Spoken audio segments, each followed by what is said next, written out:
Hello बच्चों, मैं सरोज बाला आप सभी का हिंदी पाठशाला चैनल में स्वागत करती हूँ। बच्चों, आज इस वीडियो में मैं आपको कवि विष्णु खरे की कविता एक कम इस कविता का सप्रसंग व्याख्या बताऊंगी और साथ में इसके प्रश्नोत्तर भी समझाऊंगी। बच्चों, सबसे पहले हम कवि विष्णु खरे के बारे में थोड़ा सा जान लेते हैं संक्षेप में। बच्चों, विष्णु खरे जी का जन्म 9 फरवरी 1940 ईस्वी में हुआ था और इनका जन्म स्थान है छिंदवाड़ा, मध्य प्रदेश में। मृत्यु बच्चों इनकी 19 सितंबर 2018 में हुई थी। इनके पिता का नाम विष्णु कृष्ण खरे था और इन्होंने अपनी शिक्षा अंग्रेजी में एमए तक की है और इन्होंने इंदौर के क्रिश्चियन कॉलेज से शिक्षा प्राप्त की थी। बच्चों, इनकी जो रचनाएं हैं, जो प्रमुख रचनाएं हैं, एक गौर रोमानी समय में, खुद अपनी आंख से, सबकी आवाज के पर्दे में, काल और अवधि के दरमिया पिछला बाकी, हम सपने देखते हैं।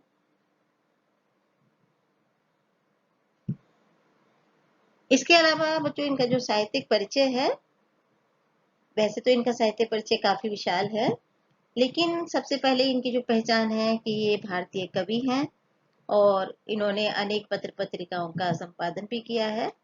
अनुवादक भी हैं ये और साहित्यकार हैं, फिल्म समीक्षक भी हैं, फिल्म समीक्षक के पत्रकार हैं और पटकथा लेखक हैं।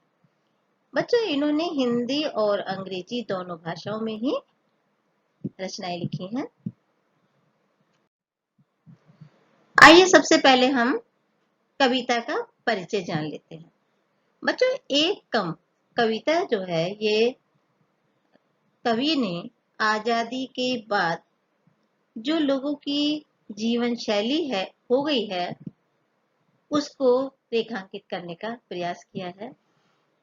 कि उनका कहना है कि जब देश आजाद हुआ था तो उस समय के जो देश को आजाद कराने वाले लोग थे, उनका सपना कुछ और था कि हमारा देश कैसा होगा, लेकिन आजादी के बाद लोगों की जो मानसिकता है वो बहुत कुछ बदल गई है और उनकी मानसिकता आज के टाइम में, मतलब आजादी के बाद, बहुत लोगों की जो मानसिकता है वो इस प्रकार की हो गई कि आगे बढ़ने के लिए चाहे कितना भी हम भ्रष्टाचार करें, अराजकता फैलाएं, दूसरों को लूटें, धन एकत्र करें, लेकिन इस तरीके से आगे बढ़ना है। और ऐसा करने के प्रयास में उन्होंने अनेक जो उनके नैतिक गुण थे उनको भी समाप्त कर दिया है। आज के समय में ना उनका कोई भाईचारा है, ना ही वो किसी की मदद करते हैं और ना ही वो किसी की दुख दर्द से दुखी होते हैं। केवल वो अपना, जो उनका मतलब है, अपना स्वार्थ सिद्ध करने के लिए आगे बढ़ते रहते हैं, चाहे इसके रास्ते में उन्हें कितने भी नैतिक गुणों का पतन क्यों ना करना पड़ जाए, लेकिन वो इस प्रकार से आगे बढ़ते रहते हैं। लेकिन बच्चों, दूसरी तरफ कुछ वे लोग भी हमारे समाज में मिलते हैं जो ईमानदारी और ठगी से दूर रहते हैं, लेकिन ऐसे लोगों को इतने गरीब हो जाते हैं कि इन लोगों को खाने पीने के लिए भी कोई सुविधा प्राप्त नहीं होती और ये अपने आप को कंगाल, लाचार, कामचोर इस तरह से समझने लगते हैं और समाज की दया दृष्टि पर आश्रित रहते हैं। बच्चों, इस तरह का जो दोनों का टकराव है, आगे बढ़ना या अपने नैतिक गुणों पर कायम रहना, इसका नतीजा आज ये हो गया है कि जो आगे बढ़ने वाले लोग हैं उनका नैतिक पतन हो गया है बहुत ज्यादा, और जो लोग नैतिक गुणों को रखना चाहते हैं या अपनी नैतिकता के साथ समाज में रहते हैं, वो दिन पर दिन गरीब, कंगाल होते जा रहे हैं और उनका समाज में किसी प्रकार से भी कोई मान सम्मान नहीं रहता। तो यही कवि ने अपनी कविता के माध्यम से इस प्रकार की बातों को उठाया है और वो बताना चाहता है कि उन्होंने आगे यानी समाज के उन लोगों ने आगे बढ़ने के प्रयास में अपने नैतिक गुण, विश्वास, संवेदनशीलता, भाईचारा, ईमानदारी, परोपकारिता आदि इन सबको समाप्त कर दिया है और आज ये हमारे समाज से बहुत दूर होते जा रहे हैं। आइए बच्चों, कविता हम देखते हैं। कविता का नाम है एक कम और कविता है 1947 के बाद से इतने लोगों को इतने तरीके से आत्मनिर्भर, मालामाल और गतिशील होते देखा है कि अब जब आगे कोई हाथ फैलाता है 25 पैसे या एक चाय या 2 रोटी के लिए, तो मैं जान लेता हूँ कि मेरे सामने एक ईमानदार आदमी, औरत या बच्चा खड़ा है। मानता हुआ कि हाँ, मैं लाचार हूँ, कंगाल या कोढ़ी, या मैं भला चंगा हूँ और कामचोर और एक मामूली धोखेबाज, लेकिन पूरी तरह तुम्हारे संकोच, लज्जा, परेशानी या गुस्से पर आश्रित, तुम्हारे सामने बिल्कुल नंगा, निर्लज और निरंकाक्षी अब मैंने अपने को हटा लिया है हर होड़ से। मैं तुम्हारा विरोधी, प्रतिद्वंदी या हिस्सेदार नहीं। मुझे कुछ देकर या ना देकर भी तुम कम से कम एक आदमी से तो निश्चिंत रह सकते हो। बच्चों, ये उनकी कविता है। तो सबसे पहले हम इस कविता में आए हुए जो कठिन शब्द हैं, हम इनका अर्थ देख लेते हैं। जैसे आत्मनिर्भर। आत्मनिर्भर का अर्थ होता है अपने आप पर निर्भर होना, यानी किसी दूसरे पर डिपेंड ना होना। आश्रित, किसी के आश्रित का मतलब सहारा। निर्लज, बेशरम, जिसमें कोई शर्म ना हो या लज्जा ना हो। निरांकाशी, इच्छा रहित, जिसमें कोई भी किसी प्रकार की इच्छा ना हो, उसको हम निराकांक्षी कह सकते हैं। प्रतिद्वंदी, प्रतिद्वंदी का मतलब होता है विपक्षी, शत्रु या विरोधी। निश्चिंत, निश्चिंत का अर्थ होता है जिसे कोई चिंता ना हो, किसी भी प्रकार की कोई फिक्र ना हो, अर्थात चिंता रहित या बेफिक्र। प्रकाश पुंज, प्रकाश रोशनी और पुंज कहते हैं बच्चों समूह के लिए, यानी रोशनी का समूह। बच्चों, किसी भी कविता का भावार्थ या व्याख्या करते समय हमें कुछ बातों का ध्यान रखना होता है, और वे बातें हैं यानी कविता से संबंधित कुछ मुख्य बातें हैं जिनका हमें ध्यान रखना है। पहले हम प्रसंग लिखते हैं और प्रसंग में कवि का नाम, कविता का नाम और पुस्तक का नाम, यानी जो पंक्तियां हमें दी गई हैं वे कौन से कवि ने लिखी हैं, कौन सी कविता से ली गई हैं और किस पुस्तक से ली गई हैं, या कौन सी पुस्तक में आपने उनको पढ़ा है या कौन सी पुस्तक से वहां उन पंक्तियों को लिया गया है। फिर इसी में लिखते हैं हम कि कविता में कवि क्या कहना चाहता है। इसके बाद फिर हम व्याख्या लिखते हैं और व्याख्या में कविता के भाव को, यानी कविता के भाव को विस्तृत रूप से बताया जाता है और उसको सरलीकरण किया जाता है। जो कठिन शब्द होते हैं उनके आसान बना करके लिखा जाता है, यानी जो भी उसका भाव है उसको हमें विस्तृत रूप से लिखना होता है। थर्ड पॉइंट आता है बच्चों इसमें विशेष। कविता में विशेष में दो चीजें लिखनी पड़ती हैं हमको, एक काव्य सौंदर्य और दूसरा शिल्प सौंदर्य। यानी आप इस तरीके से पॉइंट में भी लिख सकते हैं। पहला आता है कि जैसे कविता का मुख्य विषय क्या था, यानी किस बारे में कविता लिखी गई थी। पहला पॉइंट हमारा ये हो जाता है कि कविता में कवि क्या कहना चाहता था या किस विषय पर कविता की गई थी। फिर हम इसमें कविता में आए हुए रस, छंद, अलंकार और उसकी भाषा शैली कैसी है, बिंब कौन सा है या उसका गुण कौन सा है आदि को भी इसमें हम बताते हैं। तो अगर हम इस तरीके से सभी पॉइंट का ध्यान में रखते हुए अगर हम व्याख्या करते हैं तो बच्चों आप यकीन कीजिए आपको पूरे अंक मिलेंगे। बच्चों, अब इस कविता का हम व्याख्या देखते हैं। कवि कहता है कि 1947 के बाद से इतने लोगों को इतने तरीकों से आत्मनिर्भर, मालामाल और गतिशील होते देखा है। कवि कहता है कि आजादी के पश्चात उसने अनेक लोगों को अनेक प्रकार से कार्य करते हुए, धनी बनते हुए, अपना व्यवसाय चलाते हुए या अपने आप को विकासशील बनाने की कोशिश में अनेक गलत कामों में लिप्त होते हुए देखा है। और जो गलत काम है वो बच्चे क्या हो सकते हैं, जैसे भ्रष्टाचार है, अराजकता है, या दूसरों को परेशान करना, लूट लूट झपट करने। तो इस तरीके के कार्य करके ऐसे लोग आगे बढ़े हैं।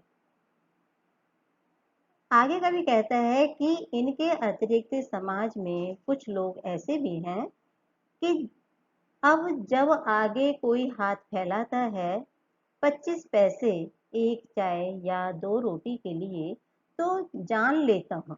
वो कहता है कि जब मैं किसी के आगे हाथ फैलाते हुए, और वो भी किसके लिए, जो चाय के लिए या 2 रोटी मांगने के लिए हाथ फैलाता है, तो मैं समझ जाता हूँ कि यह व्यक्ति ईमानदार, क्योंकि अगर इसने बेईमानी की होती तो आज ये व्यक्ति भी आत्मनिर्भर होता, धनी होता या आगे प्रगति कर रहा होता। तो ये ईमानदार है, इसलिए ये आगे नहीं बढ़ पाया, क्योंकि इसने ना तो ये भ्रष्टाचार किया है, इसने ना ही इसने अराजकता की है, और ना ही कभी किसी को सताया है, ना ही कोई धोखेबाजी की है। इसलिए ये ईमानदार है, और ईमानदार होने के कारण ये व्यक्ति या आदमी, औरत या बच्चा जो भी है, जो हाथ फैला कर के कार्य कर रहा, मांग रहा है, वह उसके सामने एक ईमानदार के सामने ईमानदार के रूप में आता है।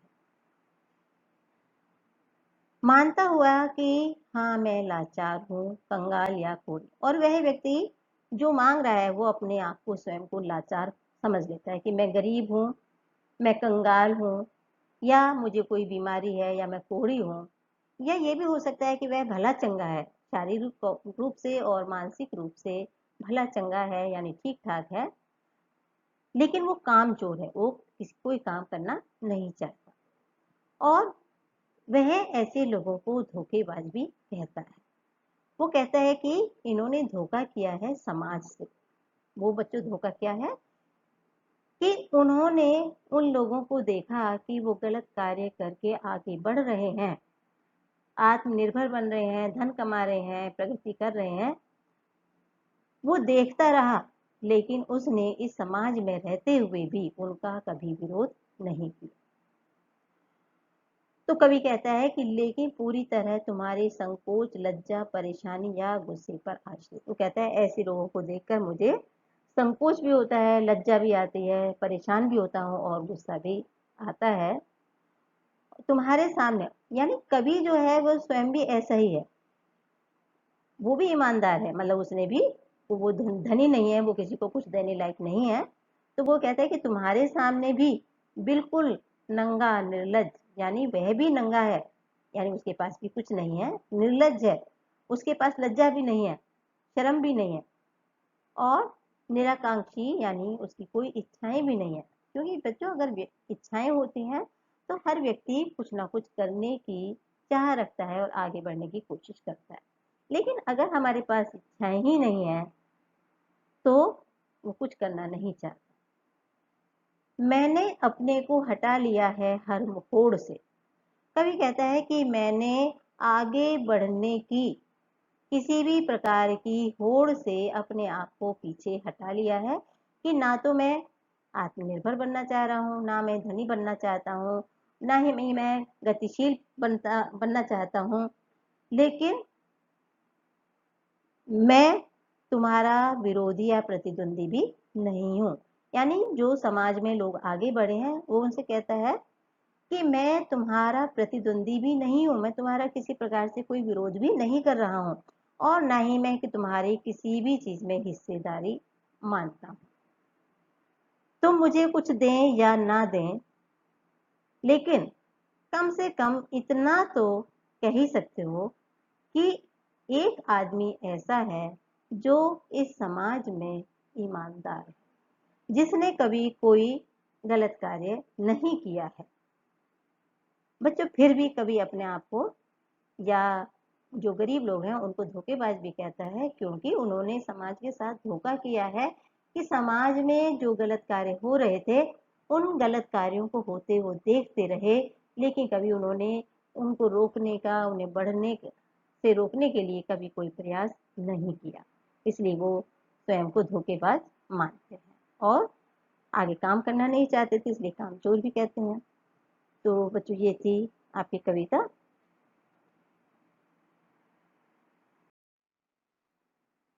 आइए बच्चों कविता का विशेष देखते हैं। अभी हमने देखा कि कविता में आगे निकलने के लिए लोगों ने अपने नैतिक गुणों का ह्रास कर दिया है, यानी उनको समाप्त कर दिया है।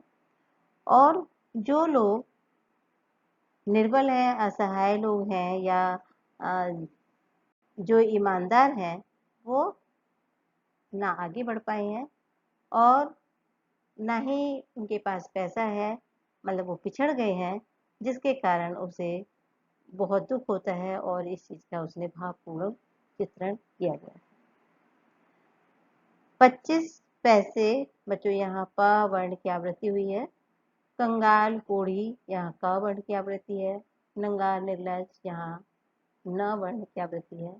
हर होड़ में ह वर्ण की, इसलिए यहाँ पर अनुप्रास अलंकार है। बच्चों अब इसकी भाषा की बात करते हैं। भाषा तत्सम शब्दावली युक्त साहित्यिक खड़ी बोली है और शब्दों का चयन बहुत ही सटीक किया गया है। जो छंद है इसमें ये किसी प्रकार का कोई छंद नहीं है इस कविता में, इसलिए हम इसको छंद मुक्त कविता कहेंगे। शैली यानी बात कहने की जो शैली है वो कैसे व्याकुलता उत्पन्न कर रही है और बड़ी ही प्रभावशाली है। रस, इस कविता में रस करुण रस है और शांत रस है।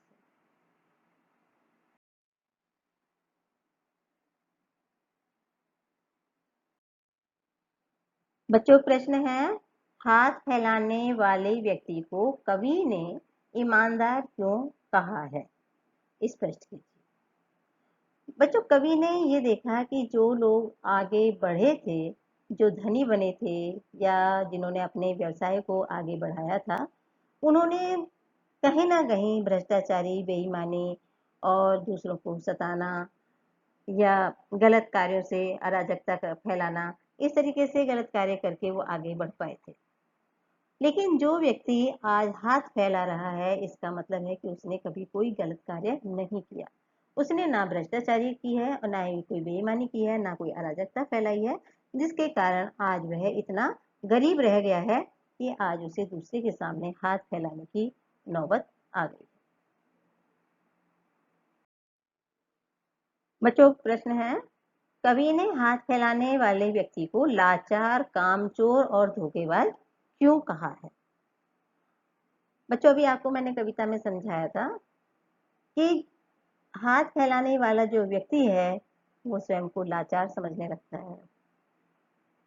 उसने बहुत सारे कुछ कार्य ऐसे भी किए थे जो ईमानदार तो था, लेकिन उसने समाज के प्रति अपना कर्तव्य नहीं निभाया, क्योंकि वह सब कुछ देखता रहा कि गलत हो रहा है समाज में, लेकिन कभी भी उसने उन लोगों के प्रति आवाज नहीं उठाई कि उनको ऐसा नहीं करना चाहिए। तो इस तरीके से उसने समाज से धोखा किया है। उसने कभी गलत कार्यों का विरोध नहीं किया, अपनी अच्छाई को कमजोरी बना लिया, यानी कि उसकी ईमानदारी या अपने नैतिक गुणों को संभाल के रखना था, जो अच्छाई थी ये उसकी आज कमजोरी बन करके रह गई, जिसके कारण वह लाचार बन गया और आज उसे लाचार बनने के कारण दूसरों के सामने हाथ फैलाने पड़ते हैं, दूसरों के प्रति आश्रित रहना पड़ता है और वह कामचोर भी बन गया है, क्योंकि वह कोई कार्य करना नहीं चाहता। तो बच्चों ये कुछ पॉइंट हैं, आप इनके आधार पर इस प्रश्न का उत्तर देंगे।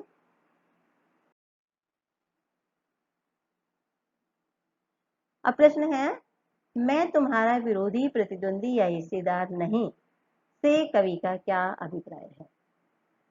कवि कहना चाहता है कि जो लोग, कवि कहता है कि मैं ऐसे लोग जो अनैतिक कार्यों को करके आगे बढ़ रहे हैं, मैं उनका विरोधी नहीं हूं, मैं उनका प्रतिद्वंदी भी नहीं हूँ, मैं उनके कोई हिस्सा भी नहीं मांग रहा हूँ, तो क्योंकि वह इनका विरोध भी नहीं करना चाहता और वो इन कार्यों से दूर भी रहना चाहता है, तो कहता है कि मैं तुम्हारा विरोध भी नहीं करूंगा, मैं तुम्हारा प्रतिद्वंदी भी नहीं हूँ, यानी मैं कोई तुम्हारा मुकाबला भी नहीं करूंगा जिससे तुम्हें कोई डर हो या तुम्हें हिस्से बंटने का कोई डर हो, मैं तुम्हारा हिस्सा भी नहीं बांटूंगा।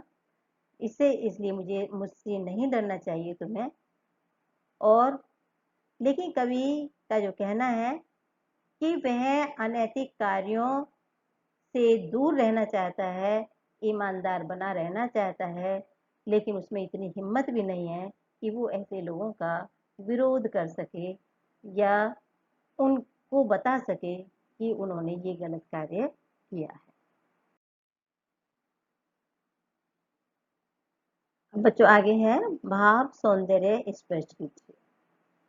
1947 के बाद से गतिशील होते देखा है, यानी कवि ने देखा कि अनेक लोग अनेक प्रकार से गतिशील हो रहे हैं और किस प्रकार से उन्होंने अपने व्यवसाय को आगे बढ़ाया, किस प्रकार से वो धनी बने हैं। इनको आगे बढ़ने के लिए उन्होंने अनेक प्रकार के गलत कार्यों को, भ्रष्टाचार को, बेईमानी को उन्होंने अपने जीवन में अपनाया है, दूसरे लोगों को सताया है और इस तरीके से उन्होंने आगे बढ़ पाए हैं। यानी ऐसे समाज के ऐसे लोग जो आगे बढ़ रहे हैं वो अनेक प्रकार से अपने नैतिक गुणों का पतन कर रहे हैं और अनेक बुराइयों को अपने जीवन में अपना रहे हैं और तब वो अपनी प्रगति कर रहे हैं। अगला है मानता हुआ कि हाँ मैं लाचार हूँ, एक मामूली धोखेबाज। वो कहता है कि हाँ कि मैं लाचार हूँ और धोखेबाज भी हूँ। कभी अपने आप को कहता है कि मैं गरीब हूँ, ईमानदार हूँ, लेकिन मैं लाचार हूँ और मैंने धोखेबाजी भी की है, क्योंकि मैंने कभी भी इस समाज में रह करके इस समाज के प्रति गलत होने वाले कार्यों का कभी मैंने विरोध नहीं किया। और मैं उसको आसानी से मैं देखता रहा, महसूस करता रहा, लेकिन कभी भी मैंने इसके प्रति आवाज नहीं उठाई। इसलिए मैं धोखेबाज हूँ, मैंने समाज के प्रति धोखा किया है और इसीलिए मैं लाचार हो गया हूँ। आज मैं दूसरों के सामने हाथ फैलाने के लिए भी लाचार हूँ। बच्चों तीसरा है तुम्हारे सामने बिल्कुल लिया है हर होर से। वो कहता है कि मैं, वो ऐसे लोगों को संबोधित करता है जो आगे बढ़ रहे हैं। वो कहते हैं कि मैं तुम लोगों से बिल्कुल दूर हो गया हूँ, मैंने तुम लोगों से बहुत दूरी बना ली है, मैं तुम्हारे सामने कोई तुमसे होड़ नहीं करना चाहता, मैं तुम्हारे कोई प्रतिद्वंदी नहीं हूँ और मैं तुमसे कोई मुकाबला भी नहीं कर सकता, मैं कोई प्रतिद्वंदी नहीं हूँ तुम्हारा, मुझसे डरने की आवश्यकता नहीं है और मैं गरीब हूँ, यानी तुम मुझे कुछ दो या ना दो इससे कोई फर्क नहीं पड़ता है। लेकिन कभी स्वयं को या अन्य ऐसे लोगों को भी वो धोखेबाज मानता है, क्योंकि वो गलत होते हुए समाज में देख रहे थे, लेकिन कभी भी उन्होंने उस गलत के प्रति आवाज नहीं उठाई। अब है बच्चों शिल्प सौंदर्य स्पष्ट कीजिए। शिल्प सौंदर्य में बच्चों बताया जाता है कि जो भी पंक्तियां दी गई हैं उनमें भाषा कैसी है, छंद कौन सा है, गुण कौन सा है, अलंकार, मुहावरे या उसमें रस कौन से आए हैं, जो भी चीजें उसमें आई हुई है उनको बताना होता है और ये हमारा शिल्प सौंदर्य होता है। तो इसमें दो पंक्तियां दी गई हैं, तो बच्चों लगभग दोनों का एक जैसा ही होगा, बस एक पंक्ति थोड़ा सा अलग हो जाएगी। तो दोनों में समानता है काफी कुछ, यानी दोनों जो पंक्तियां हैं मुक्त छंद कविता है इनमें। भाषा दोनों की ही सरल और सहज है, लाक्षणिक गुण है। हाथ फैलाना जो आया है इसमें, उसमें मुहावरे का प्रयोग किया गया है और इसमें अनुप्रास अलंकार का प्रयोग किया गया है। बच्चों इसमें जो ख है, इन सारे शिल्प सौंदर्य के जो पॉइंट आए हैं इनके अलावा इसमें एक और ऐड हो जाएगा, संघर्षशील व्यक्तियों के समक्ष आने से डरता है। यानी कवि जो है ऐसे लोगों के सामने जाने से डरता है जो समाज में आगे बढ़ रहे हैं और उनको वो कहता है कि तुम्हें मुझसे डरने की आवश्यकता नहीं है, क्योंकि मैं तुम्हारा कोई प्रतिद्वंदी नहीं हूँ, ना ही तुम्हें मुझसे डरना चाहिए, और क्योंकि मैं कोई तुम्हारा हिस्सा नहीं बांटूंगा, ना ही मैं तुम्हारा कोई विरोध करूंगा। तो इस तरीके से ये हमारा सब शिल्प सौंदर्य हो जाता है।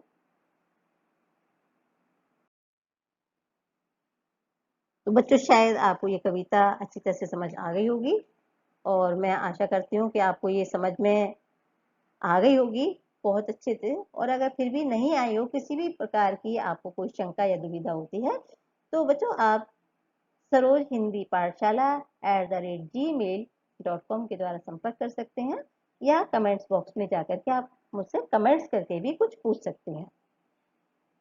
बच्चों, अपनी राय जरूर दीजिए, और आपको मेरा पढ़ाया हुआ कैसा लगता है, या आप क्या और पढ़ना चाहते हैं, इसके बारे में भी आप कमेंट्स बॉक्स में जरूर लिखिए। और मेरी इस वीडियो को अगर आपको पसंद आती है तो इसको जरूर लाइक कीजिए, अधिक से अधिक शेयर कीजिए अपने यार दोस्तों में, ताकि वो भी उसका फायदा उठा सकें।